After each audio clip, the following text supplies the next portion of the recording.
Hello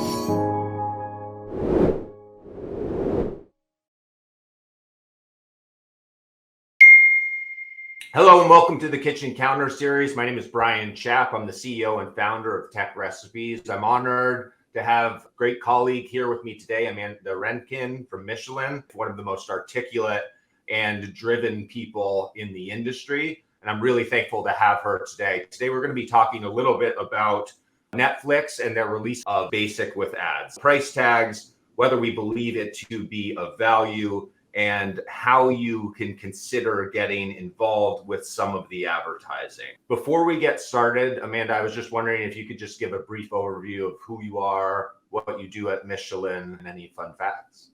Sure, yes. Thank you for having me. Super excited to be here.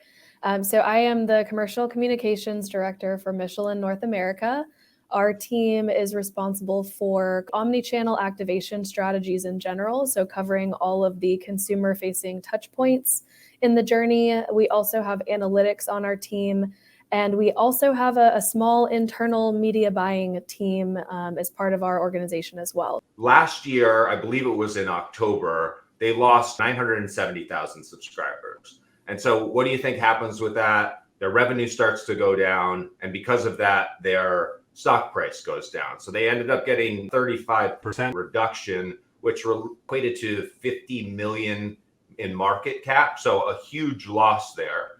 I believe they were already starting to think about ads in general, but that obviously fast-tracked the ads. And so on November 3rd, they introduced Basic with Ads, which is $6.99 per month. What Netflix has been doing is they've been touting that they have an algorithm that is the best way to provide consumers with content recommendation.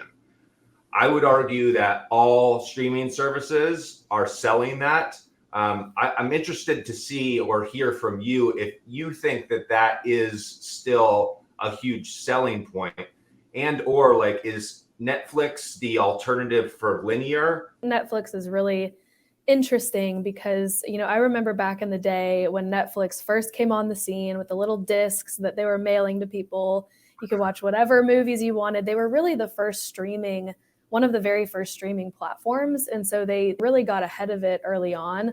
But then they kind of had this, lull, and now they're trying to get back to it. But, they are not the only streaming service that provides content recommendations. I think they were one of the first to do that. But now that there are so many other platforms that essentially do the same thing, I don't think they can claim that anymore. And I don't think they do it the best. What the streaming service has been trying to do is help the transition from linear into digital. You're starting to see that with connected TV at scale, aggregating multiple OTT or over the top connected TV. But the only real like for like inventory, I would argue, is going directly to the broadcast providers. Yep. Or in this case, Netflix, which is in competition with the broadcast provider, but not a broadcaster. Yeah, I don't think we're in a place yet where we can say that Netflix or really any streaming provider can replace linear TV. The trend is heading in the direction where we're having a lot more people cutting the cord. That trend was accelerated through COVID, and we saw that. But we're still seeing a good portion of the population that is consuming their television through linear channels. There is a way for advertisers to look at their media mix, carve out a portion for connected TV, and figure out which specific programming and what type of a buy you want to build to ultimately reach your consumers. Because at the heart of everything you do, it's really about reaching the consumers that you're trying to reach. So you may want a linear heavy strategy depending on the consumer target that you have. It starts, like I said, with the consumer and figuring out where are they consuming their media, where are they most heavily investing their time.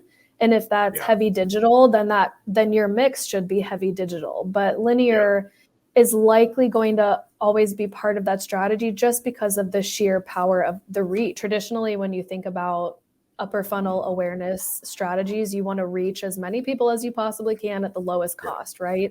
But what's going to be interesting, because we've seen this fundamental shift happening in the way of how consumers are consuming media. So you have your younger demographic where it's very heavy social, very heavy digital. You have your older consumer that may be more heavy on the linear side. And it'll be interesting to see the trends in what advertisers are doing when they're building their strategies. Are they going to take that consistent approach where they're targeting 18 to 64 in the same way? Or are you going to start to see more segmentation in the upper funnel? I think that'll be something interesting to keep our eye on. I'll go back to some of my days at one of the broadcasters, more well-known broadcasters, and when they were coming out with their streaming service, and they came out at super high levels because the market's very excited about new and shiny things, right? It doesn't really matter what it is.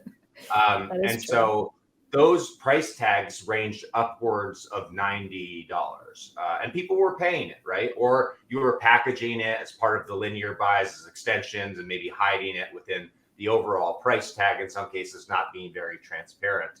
The reason that they launched in Q4 is because now is the time to be talking about 2023 upfront deals. What an upfront deal is exactly what it sounds like. It comes from linear broadcast. It just means, okay, what are you going to commit to for the year before the broadcast inventory sells out? And so when you're trying to go up against linear television, which has the lion's share of dollars from an ad revenue perspective, Q4 is the time to do that because everybody's thinking about it.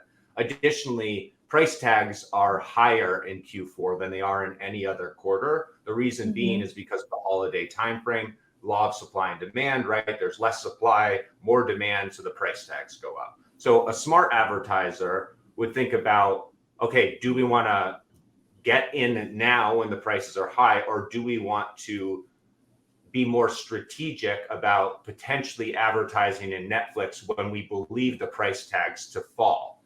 Again, this is all opinion based, but this is the normal trend that I've seen happen as you move more into like end of Q1, beginning of Q2. I would expect those price tags to fall.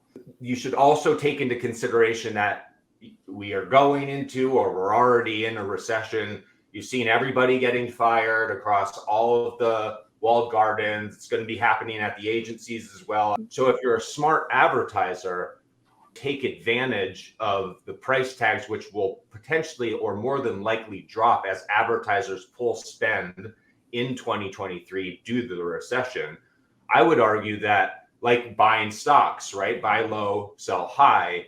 Like, this is an opportunity where advertisers could take advantage of premium FEP type inventory, full episode player, at a lower cost.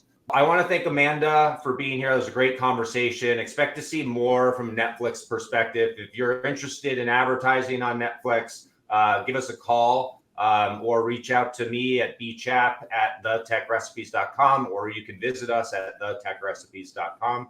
Before we end today, I just wanted to see if Amanda had any words of wisdom, parting notes. And again, thank you very much for joining us. Words of wisdom would just be, I know everybody is in the thick of 2023 planning / activation mode. So I wish you all very good vibes for the coming year. Well, thanks again, Amanda. This was a great conversation, and we'll see you online. Yes, thank you.